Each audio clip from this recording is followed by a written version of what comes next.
Vengeance wrought in shadow. The galactic empire was not new to conquest. It had ground 1,000 species beneath its boots, erased cultures like dust wiped from a mirror, and carved its dominion into the stars. Humanity, in the grand scheme of the empire, was just another species to be pacified. On the planet Varas 7, a backwater colony of little strategic importance, imperial enforcers raided a human settlement. There had been whispers of sedition, rumors of an old man who spoke against the empire, a relic of the days when humanity still fought back. His name was Dmitry Petrovich, an elderly man with tired eyes but an unbroken spirit. The enforcers dragged him from his home, ignoring the pleas of neighbors, his friends, and the cries of his young granddaughter, Anya. They accused him of treason, of inciting rebellion. He did not beg. He did not plead. He merely stood straight and muttered a name, so softly that the officers barely heard it: Vasilisa. The lead officer sneered. "Your daughter?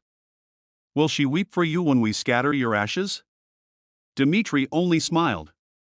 "You will pray she does not hear of this."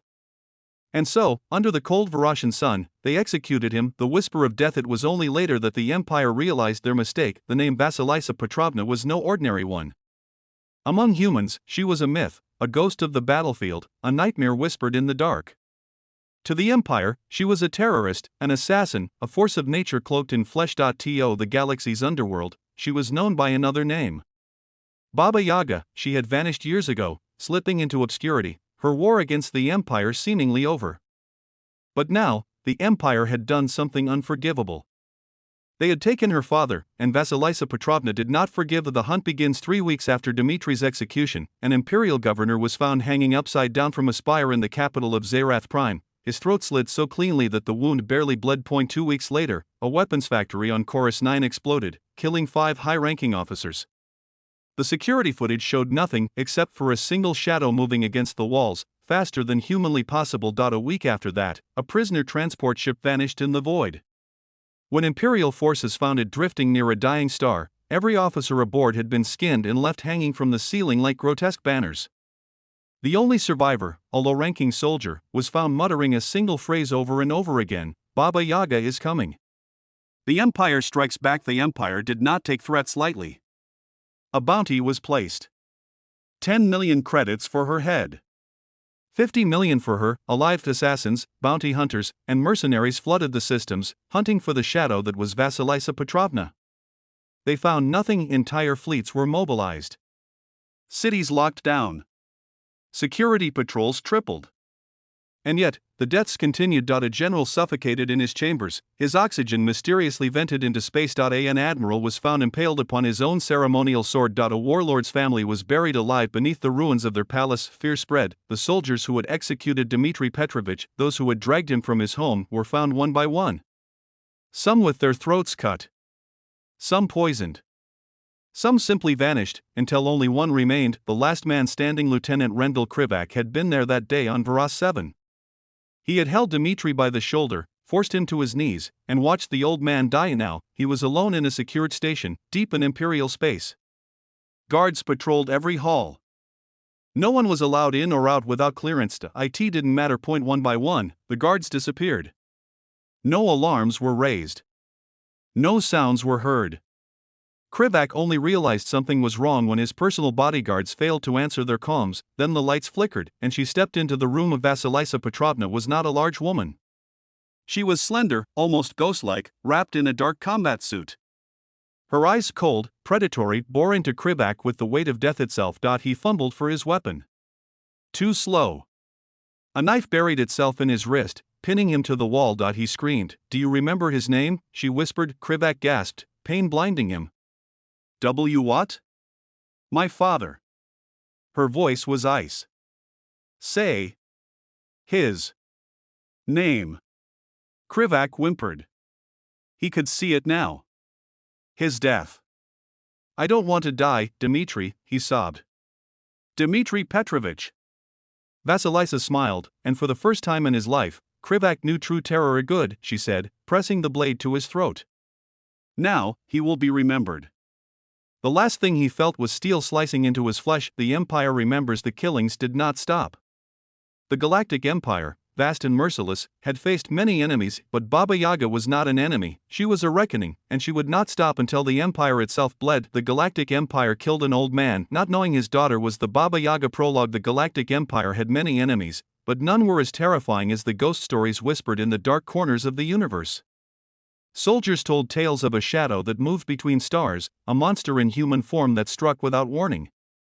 A name was spoken only in hushed tones, Baba Yaga. Of course, the Empire dismissed these as mere myths. Then, they made a mistake. They killed an old man on a backwater colony, not knowing his daughter was her, and the Baba Yaga does not forgive. Chapter 1. The old man Garin IV was a forgotten rock at the edge of imperial space. No riches, no strategic value, just a place for people who wanted to be left alone. The old man, Mikhail Volkov, had lived there for years, tending a quiet life, surrounded by books, memories, and a few friends. When the Empire came, it wasn't for him. The Imperial Inquisition arrived under the orders of Governor Rassus. They sought dissidents, rebels hiding among the settlers. They interrogated, tortured, and executed. When Mikhail spoke out against them, they laughed at the frail old man. When he refused to kneel, they shot him in the streets as an example. The settlers buried him quickly, eyes cast down, hearts full of fear. The Empire thought the matter was over. Then, a message traveled across the stars. A single phrase, sent to the void: Papa is dead. The galaxy shuddered. Chapter 2. The woman in the dark, deep and lawless space, aboard a ship no one could track. She received the message. Her real name was Anya Volkov, but no one called her that anymore. Across the underworld, among assassins and warlords, she was something else, Baba Yaga. For years, the Empire feared her, a hunter with no face, a specter that turned legions into corpses. But she had disappeared, vanishing into legend, until now, when she read the message, her hands did not tremble. She did not scream or weep. She sat in silence, staring at the words. Then, she whispered, "I'm coming home." Chapter 3. The first kill. The Inquisition's forces on Garin IV celebrated their victory. They had broken the colony's spirit, purged the rebels, and reminded the people who ruled them, until the first body was found. An imperial soldier, throat slit. A message carved into his chest in blood. 1. Then, another. 2. Fear spread through the garrison. They locked down the colony, set up patrols, tightened security. But the next night, a lieutenant was found impaled on his own blade. 3. The imperial governor grew desperate. He called for reinforcements. He demanded to know who was doing this. The settlers gave no answers. They only whispered to each other, "She's here." Chapter 4. The storm. They sent elite troopers. 40 men. Heavily armed. Trained killers. She slaughtered them in a single night. Surveillance footage showed only glimpses, shadows, flickers of movement. A knife flashing in the dark. The distant crack of suppressed gunfire. And then silence. By morning, the barracks were painted in red. The Empire realized too late who they had angered. By the time reinforcements arrived, Garin IV was burning. Chapter 5. The reckoning. Baba Yaga did not stop with the garrison. She set her sights on Governor Rassus himself. The Imperial fleet above the planet sent down an entire battalion to defend the governor's palace. They thought numbers would save them. They were wrong. The first explosion took out their vehicles.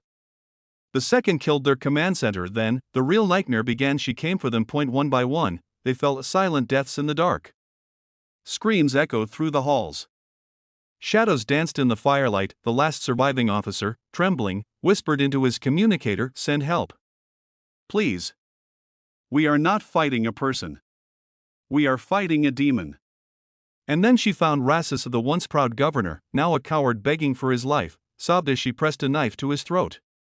"Do you know who you killed?" she asked, voice colder than space itself. Please, she did not let him finish. The Empire had taken her father, she took everything from them. Epilogue. The message. When the smoke cleared, Baba Yaga was gone, but a single message was left, broadcast across imperial networks, scrawled in blood on the walls of the ruined palace: "Never again." The Empire had killed an old man, believing him to be nothing. They did not know he was her father, and now, the galaxy would never forget.